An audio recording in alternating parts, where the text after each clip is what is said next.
Hello, hello, hello. Welcome back, everyone. Scootsy16 here with the Windy City Thunderbolts in the Super Mega Legend League. Last time we left off, it was opening day, and the Windy City Thunderbolts came out striking as they went to Milwaukee. They took care of the Mammo tanks in a very decisive victory. We faced off against them and won 11 to nothing, a complete game shutout from Lachlan McMackey. He was rewarded with a little bit of additional velocity and junk after his performance, and Mashed Taters ended up getting stimulated. And no, we're talking about the trait. All right, we're talking about the trait. But this team is looking like it's in good shape to start the season. We, of course, have felt that way before from previous seasons. We're now in season 4 and have been struggling to find any success in this franchise. So I'm gonna I think I'm gonna go ahead and move us forward through the season just a little bit to see what simming looks like and how much progress we end up making. And I'm trying to decide, looking through, we don't really know anything about a lot of these teams yet.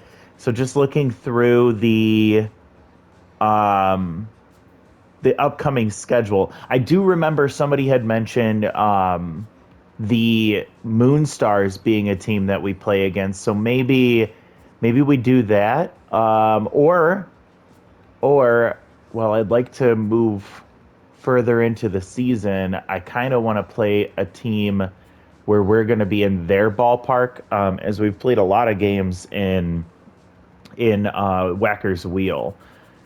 So let's we could go to Red Rock Park, which is where the Boise Buzzards play, and their team has been really good the last few seasons, if I recall correctly. Let's take a look at what last season brought us. Yeah, the Boise Buzzards were the number one team in the Super Conference. So let's do that. Yeah, let's do that. Hopefully you all agree. So we're gonna kind of move forward here. We sim through our 10 games like we normally do, and then we'll pick up this series against the Boise Buzzards, and we'll play with the first game to see what this team does against a very viable opponent, at least based on what last season looked like. So we're going to skip ahead to game number 11. After winning opening day, what do the Windy City Thunderbolts do? They end up going 6-4 and a plus 23 run differential, which is best in the league, tied with the Pittsburgh Platypi. The Boise Buzzards are also 6-4. They are one game back in their division, and they have a plus 11 run differential. The Rockford Rivets actually have us by a half a game. So it looks like we're in decent shape to get us started. I honestly am not interested in this game, watching Air Lovestone, as she's just kind of a holdover. She's pitching really well so far, 2-0 with a 2.77 ERA. I'm honestly thinking maybe we go one more game ahead, and I think we can watch our young starter at the bottom of the rotation to see how he does. But taking a look at options, we see an opportunity to get development for Withers Hansen, but a chance to lose specialist. I'm going to pass on that. Ella Royds, one for, or as I've been shared, I was asking for some ideas on what we could call Ella, and a good nickname for her was Hello Royds, when she's popping off with those home runs, and roiding out with stimulated. She has a chance for contact and fielding. We will always take that, as those are a little bit lower than her power and arm numbers, I believe. Chance for Frank Viola, but would gain Wild Thing, and I don't like that. +1 junk for Queen, -6 junk for Jensen, and he drops from a B down to a B minus. He's only 27, and I don't like to see him regressing. Also, we see -4 accuracy from Lachlan McMackey. So tell me what's happening here. Why are we getting these regression for younger players? Hate to see it, but we're just going to kind of look past it for now and hope that we don't have to worry about it going forward. Peeking through these here, I'm kind of interested in this one for Tori. It would be speed and arm, chance for more speed and chance for more flexibility, but I don't think we need to spend that money on that one. But I do like this one for Ella, so I think we'll go ahead and do that. So +1 contact and fielding and a chance for more contact, which we would love to see. Here we go. We don't get it. All right. So Ella gets a loyalty boost. She's still a B minus, but she's developing at 21. We love to see it.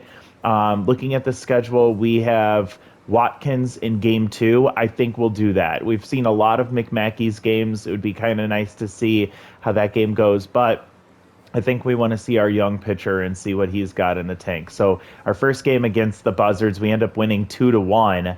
So we did take that one. The Rockford Rivets ended up winning a game as well. But it's time for us to see what Clayton Watkins has. And right now, he's actually pitching really well. No decisions so far, but 2.79 ERA and a 1.55 whip. We're going up against Thomas Tent, who looks like their fourth starter as well. He's not looking very good so far this year. And let's go ahead and jump into this one. Let's go ahead and watch it. All right, suggested lineup to see where we're at first. We have Willie Randolph leading off. I like that. Most of the time, Mary Marzo in the 2-hole. I might change that. Locked in Ella Royds. Vinny Tannen is tense right now. Hopefully he shakes that. George Bell DHing. I like to see that. Torrey Hunter in center. Hera in right. And we have Leandro Blacksmith in left. And then Pepe Vinicio at third. He's got bad ball hitter. Kyle Seeger's got contact versus righties, but I believe we're facing a lefty. So, wow. This is going to be an interesting lineup we're facing off against. Sliggy Boomhauer is struggling, but Ali Findair is really locked in, and Mr. Douglas over here looking like he's going to be a threat. Okay, that's interesting. So, do we stick with Pepe Vinicio at third? I don't like that arm at third, so I think we are going to still keep Kyle Seager in here. Even though he doesn't get the contact versus righty boost, I still think he's worth having in the lineup. Leandro Blacksmith in left field, I can get behind that. It looks like Mary Marzo's going to be at first base because Mash Taters is actually injured. Not sure what happened there. And then Ella is playing catcher today. That's interesting to see. I think I'm still gonna... yeah, we'll keep Mary at 2 spot. We will... What's Leandro looking like? Yeah, we'll keep him down there. You know what? I'm fine with this lineup the way that it is. I'm not super excited about this one, but we'll take it. And then we are away, so let's go with our standard away jersey. I did rewatch my last video, and I noticed that I said that we were gonna do with our alternate away our home uniforms, which obviously that's not the case. But let's go ahead and get into this. We're heading to Red Rock Park, home of the Boise Buzzards, and their team is kind of all over the place right now. Some players are really finding it. Like Ellie Findair, we also have a lot of players that are struggling on their team. So we'll see who can come out on top here. Our team has started off pretty solid, and we're hoping that against a team like the Boise Buzzards, we can find ourselves keeping the momentum going. Willie Randolph leading off here, batting .426 on the year, has maxed out contact versus lefties, and we are facing off against a very lackluster Thomas Tent. He has 4 pitches. He has an elite changeup. Oh, and Thomas Tent is down. Oh my goodness. First batter of the game, and he gets blasted. I think that was right in the face. We'll see. Body contusion. He's gonna tough it out, and oh my God, he catches him stealing on the first pitch of the second at bat while he's just I'm so frustrated right now. He's injured, and now a line out to shortstop. What a wild first 2 batters of this game. Thomas Tent is at 2 health. And now they decide to take him out, and Rocket Ramon comes in, and he has a maxed out meltdown debuff. So if we can get some momentum going against him, he's going to have a tough time. Mr. Douglas fields that one on a 1-hopper, and he gets the throw over to first for out number 3. But what a wild start to this game as Willie Randolph ends up blasting Thomas Tent in the face, then immediately gets picked off trying to steal second, followed by a line out to short and a ground out to short. So really deflating for the Thunderbolts, but the Buzzards can't feel too great after seeing their pitcher go out after 2 batters. And so we see Clayton Watkins coming in. As you may have recalled from previous episodes, we've been eyeballing a pitcher in the free agent pool who would have maxed out rally stopper, and it is something that we are weighing and back and forth. And there's the can't get the double play. Mary can't get back to first in time, so the runner is able to dive back to first on the line out for out number 1, and a runner still on first base. That's Allie Findair. Rosalie Riley coming up here, the number 3 hitter, has great pop, but low contact and speed, not doing so well this year. Checking on the runner over at first base. Great speed from Allie Findair over there. We do have Ella Royds in her secondary position, so you'll see that slight debuff to her arm, even though she's locked in, or at least she was locked in before her line out or her ground out to second. And the runner takes off. Kyle Seager gets it over to second in time. Willie Randolph takes his time, composes himself. Again, we've talked about this was a big storyline in the offseason. Willie Randolph, with his struggles in the field, did a really great job, and I think the coaches were working with him on that. Like, take your time, settle yourself. You don't have to throw right when you get the ball, and he did exactly that there. So now we do have the righty, so it actually paid off that we switched Kyle Seager in. Vinny Tannen comes in with maxed out right, contact versus righty, and he ends up flying out lazily to right center field. We have Yoink Sachs back there in center, and a lot of ground to cover, but he is capable of doing just that, and he will be a menace if we let him.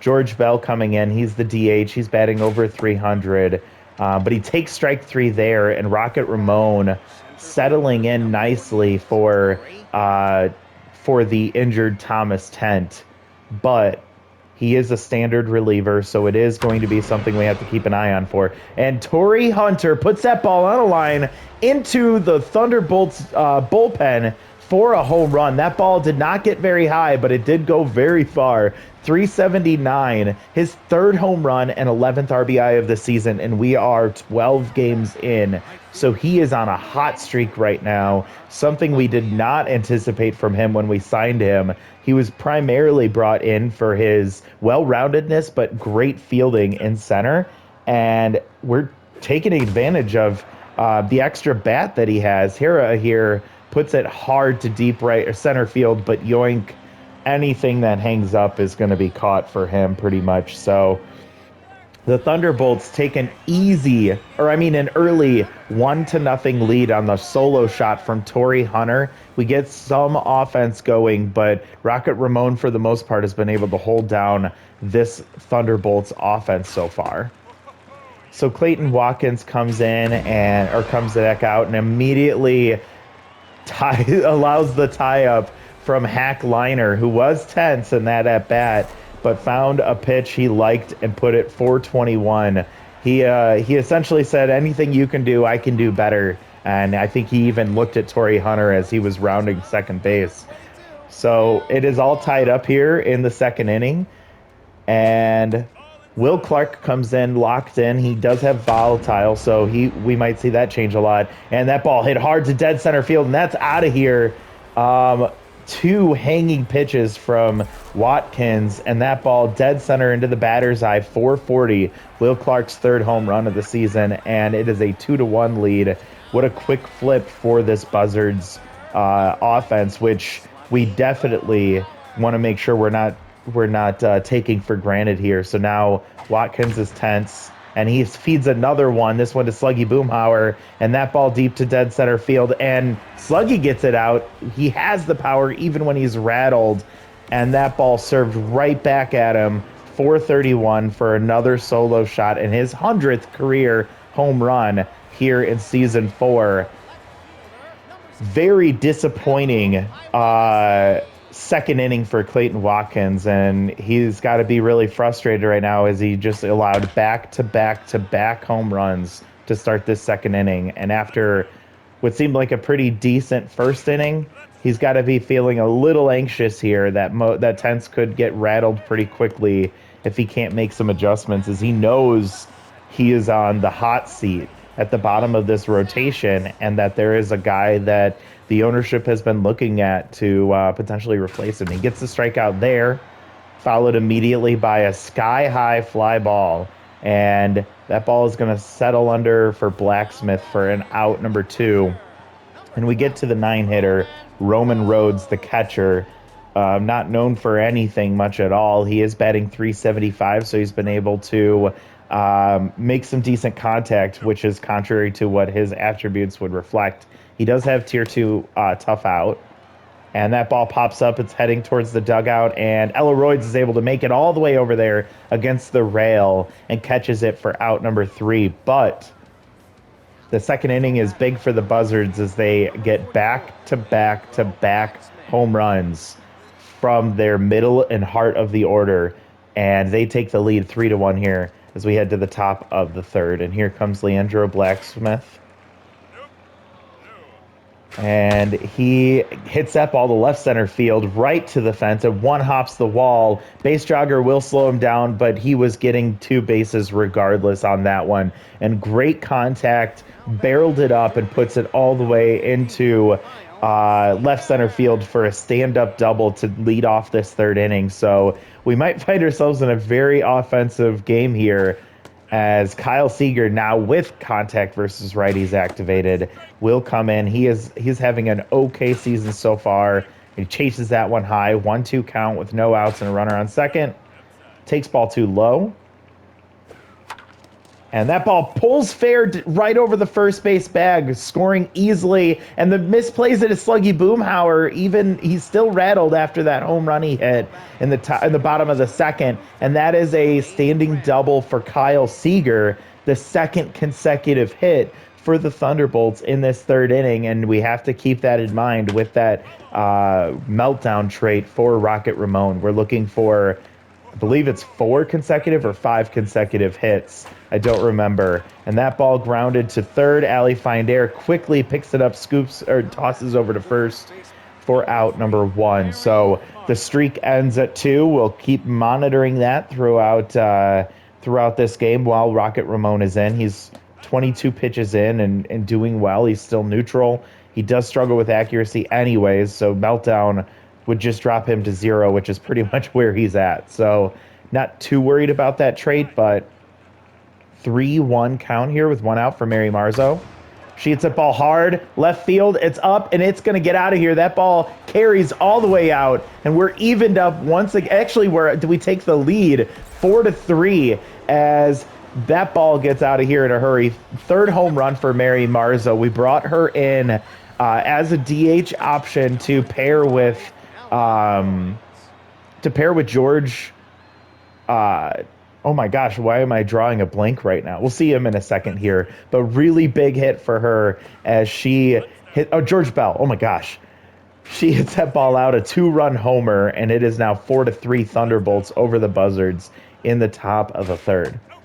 Elroyds takes strike 3 here, and Rocket Ramon, who was tense after giving up that 2-run homer, is able to recover pretty quickly, and now he's out. Terrence Washington is in. We'll take a look at what he's bringing to the table. He does have specialist as a lefty. Vinny Tannen hits that ball hard, carrying to right center field. It's going to get into that little valley there in right center field, and a big 2-out double for Vinny Tannen. Keep this inning going with 2 outs, and now here comes George Bell, who struck out in his last at-bat, and he's hoping to keep this momentum going. Terrence Washington also has a Tier 2 elite 4-seam fastball. He does not have very much velocity, and he is already at half stamina, and George Bell puts that one right down the line into right field. Sluggy gets it in, but throws wild, and it is a double for George Bell and a run-scoring double at that, as Vinny Tannen could cruise around the bases. Torrey Hanner, excuse me, I'm going to grab a quick drink of water. So Torrey Hunter comes up homering in his last at-bat. Terrence Washington is already tense, and that ball gets pulled down the left field line. Torrey Hunter is going to have himself a single as Velo Jimenez is looking to get that ball in quickly, but the run scores from second easily, and the Thunderbolts have some momentum going here with 2 outs. Nice little rally going. Here's Julio Allison, who has Tier 2 reverse splits and Elite 4 seam, so very similar to Terrence Washington, but he's a righty facing off against the lefties here, and he also has a 2 seam and a slider, so he can mix it up just a little bit, but he doesn't have a lot of action on his pitches, as he has low velocity and even lower junk, but has really great accuracy, and they're really watching the runner there as Hara hits that ball hard, but that's going to hang up at the warning track for it's Velo Hiwanasi. That's what it was. I was like, that's not right. I don't think that's right. He catches that on the warning track for out number 3, but a big inning for the Thunderbolts as they take the lead back from the Buzzards. And this might be the momentum shifting back and forth all game long. And if you're looking for offense, we're hoping that great play from Torrey Hunter as that ball hit on a line dead center, and he was able to read that perfectly, catching it for out number 1 against Ali Finder. And here's Mr. Douglas, but we might see a lot of offense in this game as we have 2 formidable lineups in the Buzzards and the Bolts. So Mr. Douglas, who got out in his last at-bat, is still locked in. Ooh, that almost hit him in the knee. Watkins starting to lose a little bit of accuracy as he takes ball 4, and that's the first walk for Watkins today. So he is having a bit of a rough day. He's kind of a mixed bag right now, trying to figure out what we're going to have in him for the rest of the season, because he had a great start to the season, but this has been a bit of a rough outing for him as he did give those back-to-back-to-back shots in the second inning. And there's another one. He left one up, and they made him pay. That's a 2-run shot, and it is now 6-5. The Buzzards are climbing back in. Great hit from Riley.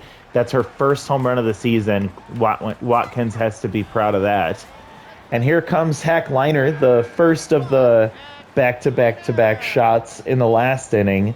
He's coming in now back to neutral mojo as he was tense, and that one almost hung for him. Tense is Watkins as he finally gets a reasonable ground ball there, and Seager's able to get it over to first for out number 2. And Will Clark hit the second home run last inning. Watkins just trying to keep this Thunderbolts team in this game for as long as possible. But it is definitely a labor for him as that was his 40th pitch here in the third inning, and he gives up. Is that going to stay fair? It just goes foul. Oh my goodness. And here comes Tough Out along with Volatile activated, and he gets him chasing as that ball stayed inside and just kept going inside. And that was a nice strikeout from Watkins after he almost gave up another solo home run to Will Clark. But it's now 6-5 as the Buzzards just won't quit. They are just going to keep fighting in this one, so the Thunderbolts have to keep their foot on the gas pedal here and keep the offense going. Leandro did hit a double in his last at-bat to the left center field gap. This one, he gets under, and it's a nice, easy fly out for Boomhauer, who does not like to be challenged there in right field as he's not a good fielder. He's known for his offense, and that's really all he's doing. They kind of want to hide him in right field there. So Kyle Seager's now coming up, and while he's getting the debuff from reverse splits, he's also got his maxed out contact versus righties activated, which will help offset some of that debuff. But he just gets that one off the end of the bat. Easy one for Julio Allison to catch there right off the mound, and it is quickly 2 outs for the Bolts here in the top of the 4th. So Willie Randolph is still locked in. He's hoping to maybe get a little more 2-out magic going like we saw last inning. 1-1 count here. Takes ball too low. And that ball pulled to Ali Finder, tosses across the diamond, cannon arm activates. It's an easy 1-2-3 inning for Allison in the 4th. And so the Buzzards trying to come back out and start the momentum even more.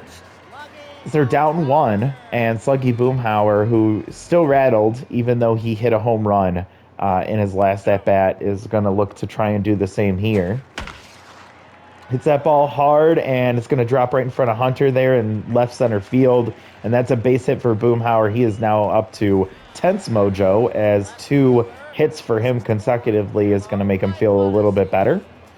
Bilo Haiwanasi here is a fastball hitter, and it's maxed out, so we have to be very careful. Watkins does throw the fastball there, throwing off speed there, or I think that was his two-seam. And that ball pops up as he does give him a fastball, but not where he wanted it. Easy catch for Tannen for out number 1. And with a runner sitting on first base, here comes Yoink Sachs. He's still tense.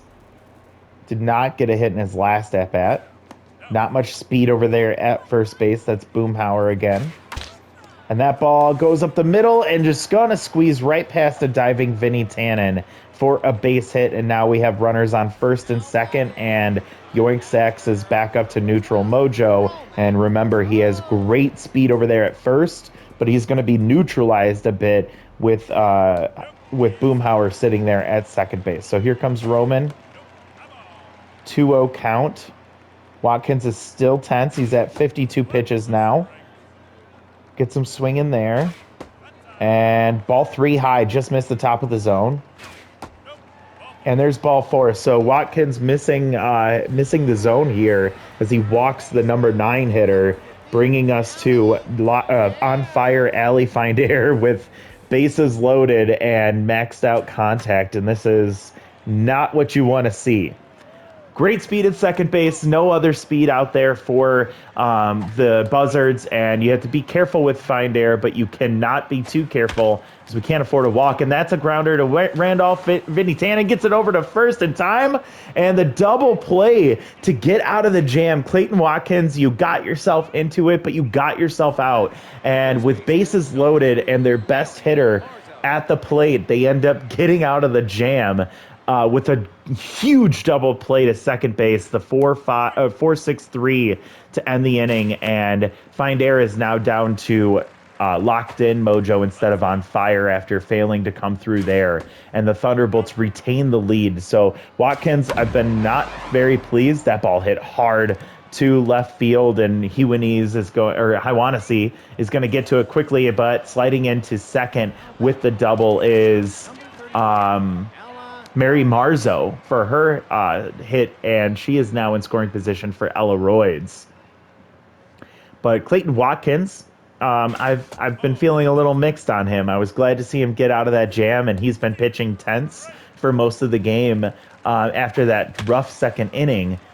But he's been able to manage to stay decently in this game, or at least keep the Bolts in this with their offense. And Elleroyd strikes out swinging, and here comes Vinny Tannen now getting his, while he's still tense, getting contact versus righties and RBI hero activated here with a runner at second base, and he pops that one easily and lazily to Mr. Douglas at short for out number 2. And a very unfortunate set of circumstances as we had our best hitter up and he was not able to come through. And now George Bell hits that ball hard, but Reed was there perfectly at second base, catching that and tossing to first easily for out number 3. So a leadoff double gets us nowhere as Mary Marzo is stranded at second base, and it is still 6-5. We're here in the bottom of the 5th. Clayton Watkins is doing everything he can, but he serves up a pitch that gets pulled down the left field line, and Blacksmith's able to get to that pretty quickly, but it's an easy double for Mr. Douglas, who's locked in and has good speed, and he's on second base, leadoff double, kind of matching what the Bolts did, and we're kind of hoping that they continue to match the Bolts top of the 5th. Oh, not anymore. So Rosalie Riley hits that ball, just piss missile out to left field, and it is a 7-6 ball game as the Buzzards retake the lead. And Watkins, I can't imagine we see him go through the rest of this middle of the order. I do not want to see him face off against Hackliner. So good. They end up pulling the long reliever Withers Hansen to come in. He does have and there's that maxed out off speed hitter to Hackliner. The first pitch from Withers Hansen is a base hit to deep center field, and that is a double for Hackliner. The old man keeps going. And now we see Will Clark, who's locked in, coming in. And you'll notice that Specialist is activated here, so we're getting that debuff on Will Clark's contact and power, which is kind of what you need, but it doesn't matter as they're able to find a hole. Blacksmith comes up throwing hard and hits the cutoff man, and Withers Hansen, who came in and 2 pitches later, is already finding himself in trouble here. 3 pitches later, as he's now tense. Rally Stopper is activated with runners on first and third. Great speed over there at first. So Ella Royds has to be ready to go, but here comes Sluggy Boomhauer, who's tense. 2 hits on the day for him, one being a solo shot to dead center. And another jam that the pitching staff for the Bolts have to get themselves out of. And gets the pop-up from Boomhauer, and easily catching that is Willie Randolph right at the edge of the infield for out number 1. So Velo Hiawanasi is now up. Tense fastball hitter activated. Rally Stopper activated. Hansen is quickly back to neutral mojo now as they do a pitch out just to check on the runner at first. Strike 2 now. 1-2 count. Withers trying to get himself back to where he likes to be. He checks on the runner over there at first base. I believe that's Will Clark. And throws it right past him. He wanted to see the heater, and he just could not catch up to it. And a really great pitch from Withers Hansen. And now, as he had first and third with no outs, he now is at the position where he's at first and third with 2 outs. And he gets the ground ball to Tannen. Tannen tosses over to first for out number 3. And we can't say that this pitching staff can't get out of jams, because they did just that, but they're really falling victim to the home run ball, as that's how all of their runs have been scored so far in this game. And the Buzzards are up 7-6 heading into the top of the 6th. And Torrey Hunter is locked in now as the pressure's starting to get a little bit bigger. And he hits that ball off the end of the bat, and he skies that to left field, and Hiawanasi easily catches that while rattled for out number 1. Hera has been the victim of just bad ball placement, as she has hit the ball hard twice, but right at fielders in the outfield, dead center, and also left field. So she's going to try and find something again. She's looking for those off-speed pitches. Only 1 from Allison. And she gets the off-speed pitch, but grounds it straight to Will Clark for out number 2, stepping on the bag easily. And we had 2, Leandro Blacksmith, 1 for 2 with a double. He ended up scoring a run easily in that earlier inning. And Allison finding the corners with his great accuracy. He is locked in here. And 37 pitches in, and he's still kind of cruising. And he gets strike 3 on Blacksmith. He's not happy about it, but you got to protect the plate with 2 strikes there, man. And we head to the bottom of the 6th, and the Buzzards are starting to get the momentum going here, as we now see Roman Rhodes coming up, who walked in his last at-bat. That was Watkins kind of finding the end of his day there. Withers Hansen came in and kind of got himself into a jam, but quickly got himself out of it, as he is known for stopping rallies. And he gets the line out to Tannen there for out number 1. So while Find Air came in on fire, she is now locked in. She's 1 for 3 with a single, and she now has that specialist trait impacting her skills as she swings through that one for strike 1. Pulling the string on the curveball, then the change, and then hits that ball, and it gets just past Vinny Tannen up the middle for a seeing eye single, and it is a 1-out single for Allie Find Air. I guess she did find an alley there right up the middle. And Mr. Douglas comes up locked in still. The runner goes off immediately.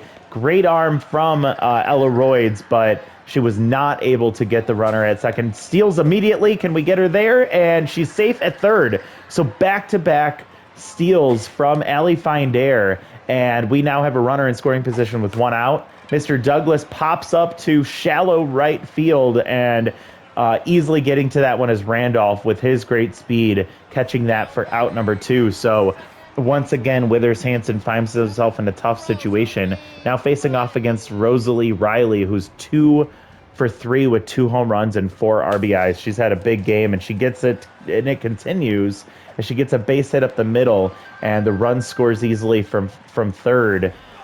Finder puts herself into scoring position, and Rosalie Riley knocks her in with a single up the middle, and it is now 8-6 Buzzards. And Hackliner coming up, gets his off-speed pitch, but pulls it foul. He's still ahead of it, even though that's what he was looking for. He's now going foul oppo, and he's quickly down 0-2. 2 outs, runner on first, decent speed, and a hard-hit ball down the left field line. It gets over the diving Kyle Seager, and Blacksmith gets to it quickly, but it's going to be a 2-out double, and the runner stays at third, so now we have 2 on, 2 out, both in scoring position for Will Clark, 2 for 3 with a single and a home run. Rally stopper gets activated here, but Withers Hansen is tense. And that ball is going to sneak up. Oh, wait, Randolph recovers quickly, but not in time. Great diving play. I think that saved a run as it did not get into the outfield. Unfortunately, it was just too deep in the hole for Randolph to get it over against this very speedy Will Clark getting to first base on an infield single, and it's now 9-6 Thunderbolts. Clark takes off, easily steals second base as we see that arm from Ella Royd's just not up to snuff, at least not with her current mojo, and it is a 2 RBI double for I believe that was Sluggy Boomhauer for this game to start getting out of hand, and Withers Hansen is starting to struggle here. Fastball hitter Haiwanasi hits that one. It's not a fastball, and it hangs up to center field. Torrey Hunter getting that. Loud hit, but not enough, and that is finally the 3rd out. But 4 runs come across, and the momentum has shifted significantly in this game as the Thunderbolts took an early lead, but have not been able to pitch effectively against this very tough Buzzards lineup, and they're falling behind quickly, and it might be getting to the point where we might not be able to catch up. I will say this lineup doesn't feel nearly as deep when Mashed Taters is not in it. And I also, if I would be able to control this team, I would be flip-flopping Hera O'Wugliams and Ella Royds. And that's a swinging strike 3. And we move on to Willie Randolph with 1 out here. Julio Allison came in like the 3rd inning or so and has done a really great job of keeping this Bolts offense at bay. But Willie Randolph hits that one to the deepest part of the park, and Sluggy Boomhauer gets it in. Not a great arm, and that is a standing triple for Willie Randolph with 1 out here. And Mary Marzo comes up 2 for 3, a home run, a double, and 2 RBIs. She has got really great momentum on her side, and she hits that ball down the left field line. It's going to go into foul territory. Haiwanese gets it in quickly, but it's a double, RBI double for Mary Marzo, and we are very thankful that we put her in the 2 spot in the lineup today, as she has done everything we need her to do. Unfortunately, Ella Royds has not, and she 0 for 3 pops up to right behind second base, and Douglas catches that for out number 2. And so Mary Marzo stuck on second once again, waiting for somebody to hit her in. Vinny Tannen got a double earlier in this game, but hoping to come through as an RBI hero in this one. Great contact, great power. 2-0 count, 2 outs. Julio starting to get tired, and that ball gets through to left field, and Mary's not going to test that one as it did not get very deep, and Haiwanasi is able to get it in quickly. So runners on first and third with 2 outs. George Bell coming up 1 for 3 with a double and an RBI. Pressure starting to get a little bit higher here. Takes strike 1 low. Julio's neutral. Strike 2 there. And takes ball 1 just inside. It did not find the plate.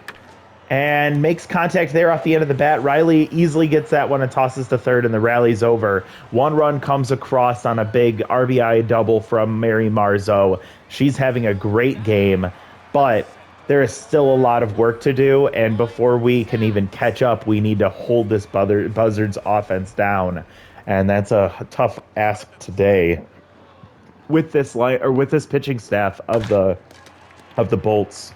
Yoink Sachs grounds softly to third base, tosses over to first, is Seager for out number 1.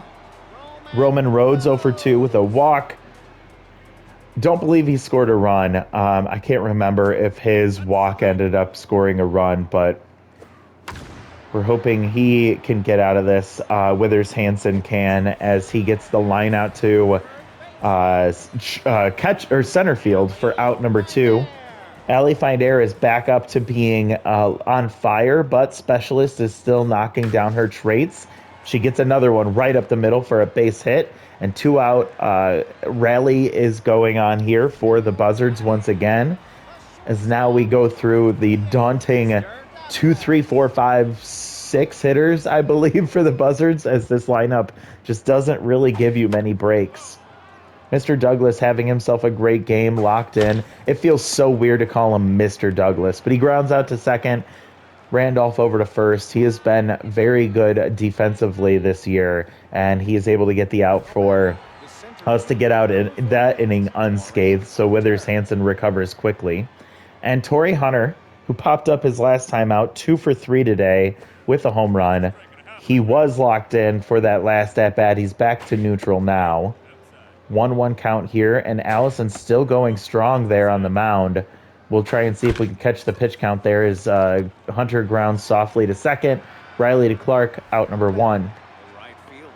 Tough day for Harrow Wugliams, 0 for 3. She's trying to find something going here. She's still at neutral mojo. 59 pitches coming up for Julio Allison, and still trying to tough through this one. Another hard hit ball for Hera, but lined right to Yoink Sachs in center field, and that's out number 2. And Leandro Blacksmith got a double in his first at-bat, scoring a run, but has not been able to do anything offensively since then. They're trying to find a way to get Allison out of here. He's at 60 pitches now. Leandro hits that ball hard to right center field. It looks like it's going to hang up. It kind of fades back to center. Yoik catches that few feet from the warning track for out number 3, and another quick inning for the Bolts offense as they're running out of outs and they're running out of time to get back into this game. And Rosalie Riley, 3 for 4 with 5 RBIs and 2 home runs. What a day she's had. And it's going to continue as she hits that ball hard, and it bounces off the wall awkwardly. Hera gets it in with a cannon arm, as she put everything into that throw and almost ended up getting Riley at second base, but it's just late, and that ends up being a double to lead off this bottom of the 8th, and Queen Jimenez comes in to replace Withers Hansen. 1-1 count. Queen does struggle with accuracy, and she is just okay when it comes to, or I guess she's okay with her accuracy, does not have much junk at all, but really known for her velocity. And Kyle Seager stabs that one out of the air, catching it before it gets down the line for out number 1. And Will Clark comes in, now not having to worry about that drop in power and contact, since Hansen is now out of the game. We do have just slightly above average speed over there at second base. Tough out is activated. That's maxing out his contact. 2-2 count here with 1 out. Queen trying to get him to chase. It's a full count now. And that ball drops right into the zone. Will Clark's able to make contact, sending it right up the middle. And we find ourselves once again in a bit of a rally for the Buzzards and a bit of a jam for this Bolts pitching staff. Luckily, Queen does have rally stopper maxed out, so she's going to hope to stop a rally as some of her peers had done in the past.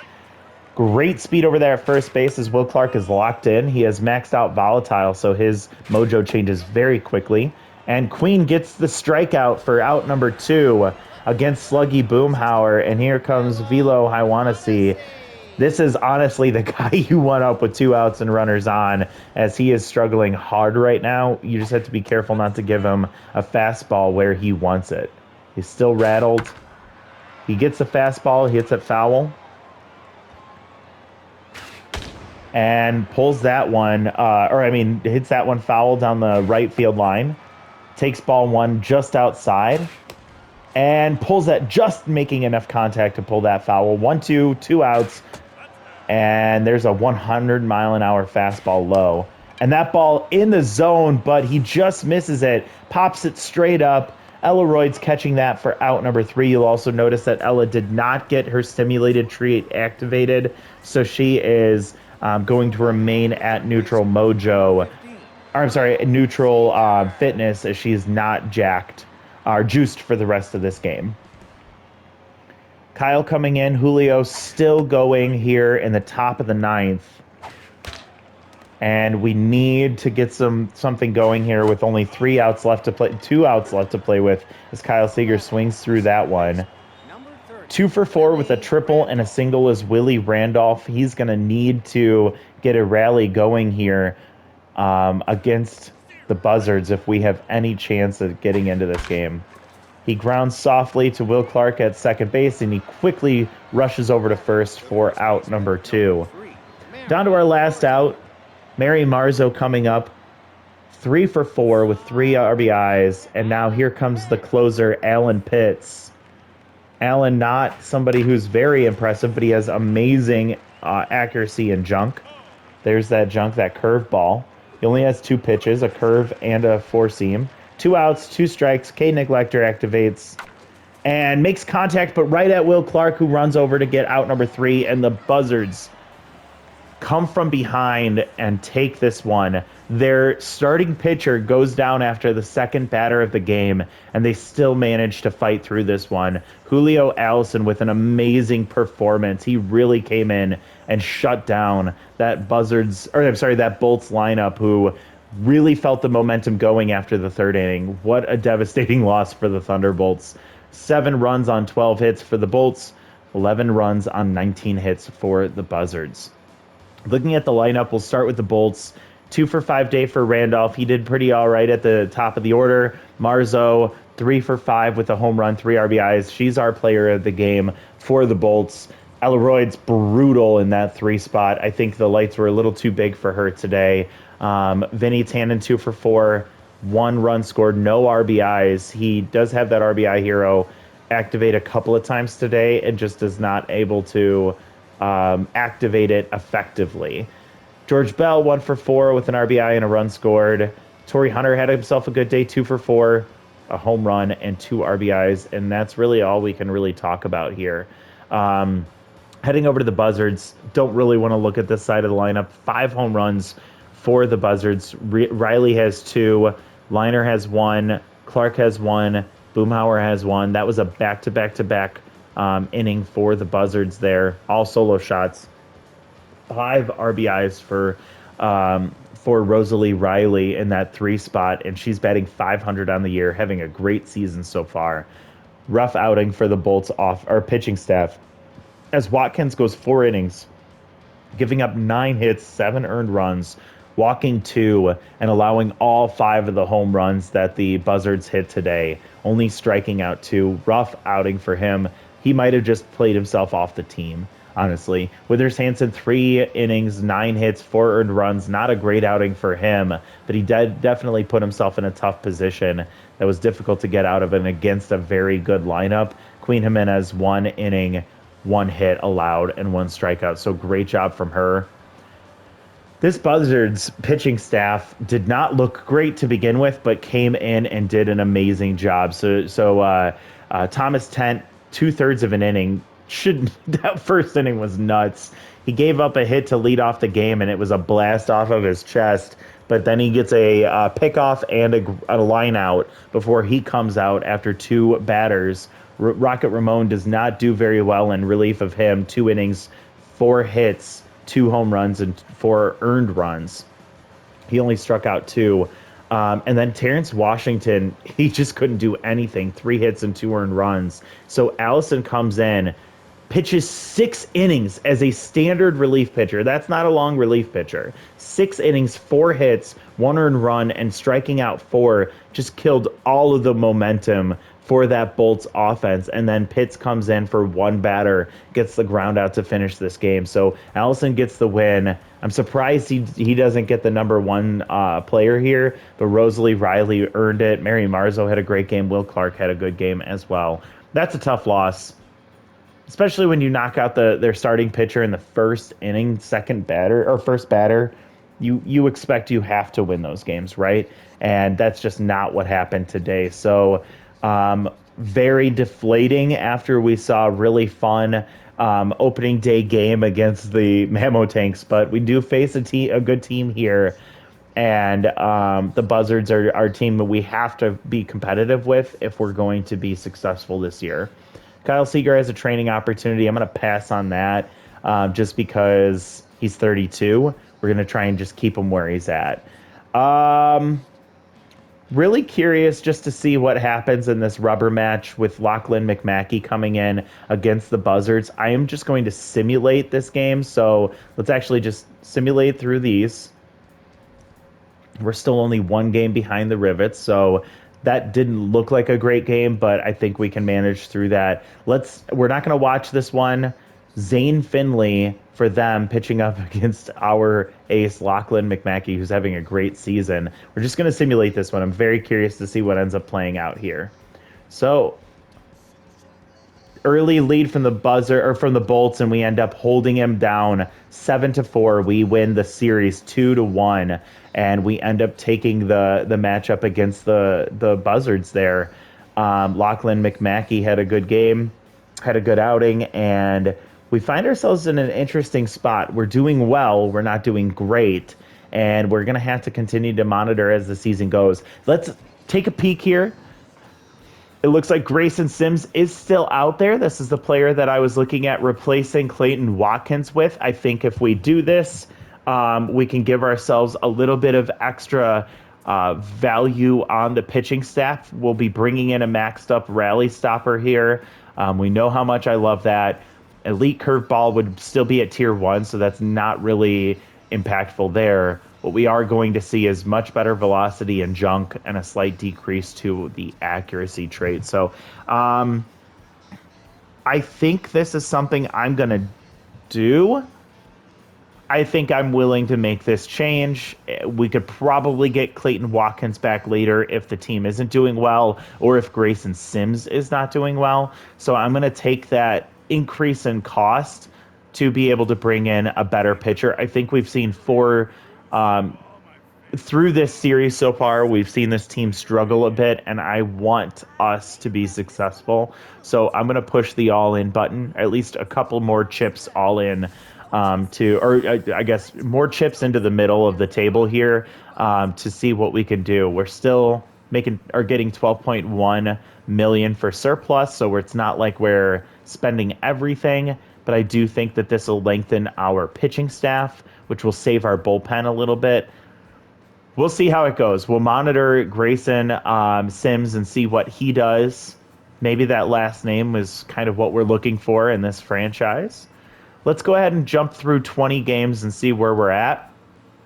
See how this team is doing after 20 games. So we jump ahead. We're 12-8. We're 3 games behind the Rivets. We're still plus 20 run differential. The Rivets are having themselves a really great season. They're 15-5. So we're in a really interesting spot where it looks like we're going to have to challenge our Midwest nemesis. We do see a +5 power boost for George Bell, so that's great to see for the 22-year-old. What else do we have here? A couple of players getting moved around, but nobody that I'm interested in looking at bringing in, except for Memphis Freehold. Hello, sir. That defense, and we have no backup catcher except for Haley Barnstormer, which has decent fielding. Decent fielding and arm. But would this be an alternative option if we bring in Memphis, Freehold. First of all, his value is 5.1, so that's higher That's going to be hard to do. Secondly, that would drop us to tier 2 in crafty, and if I'm going to do that, I have to find a way to get us back to tier 3 by replacing a disciplined player. I don't know if we end up making this a viable option. However, I am going to star Memphis, and we will keep an eye on him. And Stracy's not a good option. AJ's not a good option. So, yeah, Memphis is a guy we'll keep an eye on as a replacement. With maxed out stimulated, he can become an actual viable option, and he's already like a good emergency catcher off the bench. So we'll keep an eye on him. All right, I want to move forward another 10 games just to see where we're at. And after 10, we're 12-8 right now. What do we do in this 10-game stretch? We go 18-12, so we ended up winning 6. We go 6-4, but we lose a game or half a game on the Rivets. They're just having a lights out season so far, 22-9. But we're now plus 40 run differential, so we're doing really well. Willie Randolph gets +2 arm. Mary Marzo can now play all infield positions. We do see a drop in fielding for Willie Randolph, of course. That's exactly what he needs. He's still an A-. It's still 82 fielding, which is good. Scrolling up a little bit more, some development for Willie, but I don't want to give him slowpoke. He's too fast for that. Jensen Deputy, we actually might look at getting him that. He's still only 27. Grayson Sims with an opportunity, and then Haley Barnstormer, chance to get Noodle Arm as their catcher. Nah, no thank you. Let's see. We have 2.2 million or so for spending on development. I like this one for Jensen. Getting him an extra pitch would be huge, and we want to get that velocity and junk up. I still want to try and develop him a little bit. I'm curious, how are you doing so far this year?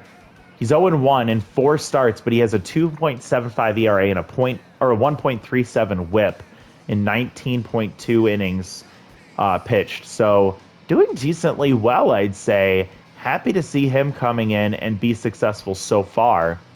Let's go ahead and do this development for Jensen Deputy. So +1 velocity, +2 junk. That's good to see. Get that velocity? Nope. And can we get a curveball? Let's add that to your arsenal. No, we do not. It's going to be a nice loyalty boost for him and hopefully bump him back up to a B. It does not. It's not enough for that. Hopefully he's doing well. And then the last thing I'm going to peek at before we call this episode is, what are the league leaders looking like? Because I was going to say Lachlan McMackey, based on what I was seeing, it looks like he is having an insane season. All of those questions during the offseason. Is he an S tier? Is he going to be a great pitcher? Can he do it for a full season? So far, he's showing that he can. He is pitching incredibly well. Mary Marzo, great to see her batting really well. George Bell getting the runs batted in. Don't like seeing no one in their home run column. I also don't like seeing that Vinny Tannen is not our RBI leader. Mary Marzo hitting 1,000 for OPS and a 415 on base percentage. So great job from her. Willie Randolph leading or at the top of the league in hits. No one in extra bases. That's unfortunate. I'll peek at the team really quick too. We're getting right at time here. No one stolen bases. Prince Chavez for the Blowfish leading the league, of course. Miss you, Prince. And then here's Lachlan. This pitching staff is actually doing really well. 4 saves for Aiden Chuck Roast. Lachlan, number 3 in ERA, number 4 in wins, number 1 in WHIP, number 1 in strikeouts, even beating out Randy Johnson. And he's 3-3-1 for Ks per 9, walks per 9, and strikeouts per walk. So Lachlan, hell of a pitching performance so far for him this season. And just to quickly take a look at the team, this is where I will leave you all. Willie Randolph actually showing some pop this year with 4 home runs already. Mary Marzo with 4, Ella with 5, Vinny with 5, George with 6, leading the team. Hey, Mashed Taters, calling Mashed Taters. Where you doing? Where you at, bud? All right. Gosh, that's kind of unfortunate. Pitching staff is looking decent. Frank Viola's not having nearly as good a year as he did last year. Aaron Lovestone's not doing good. We didn't expect that. Splash Hess doing really well. and the bullpen is just average. But that's where I'm going to have to leave you. Time is up, but thank you all so much for joining us today. Thanks for playing along with us, and let me know if you have any thoughts or feedback in the comments down below. Thank you so much. We'll talk to you next time. Bye, everyone.